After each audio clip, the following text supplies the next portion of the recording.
What's good, YouTube? It's your boy DC Dunn at 1000 Block Productions back in the building, and today we're gonna be going over the FL Studio channel rack.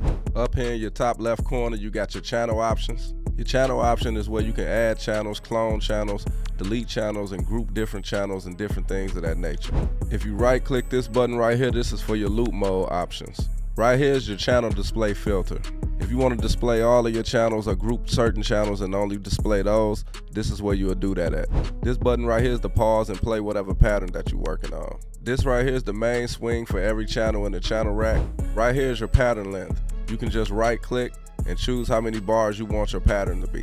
Or you can put it in auto and make it go as long as you want. This button right here is the graph editor. If you want to change the note, velocity, release, fine pitch, pan, or anything like that, this will be where you do all of that. This button right here is your piano roll overview. You can click this button right here to get a preview of what your pattern will look like in the piano roll.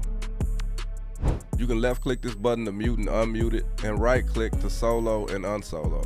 Then you got your channel panning, your channel volume. Right here is your target mixer track. This just shows what track your channel is playing in the mixer. And this is your channel highlight selector. Whatever channel you have highlighted, that'll be the channel that's playing through your keyboard or your MIDI controller. To add channel samples or VSTs to the channel rack, just find whatever you want to add in the browser, left click, and drag it into the channel rack. You can also add VSTs by clicking this plus button and going to the VST that you want to add. Alright, so that's a quick video of me showing you how to use the channel rack inside FL Studio. If this video helped you out, please make sure to like, comment, and subscribe to my channel.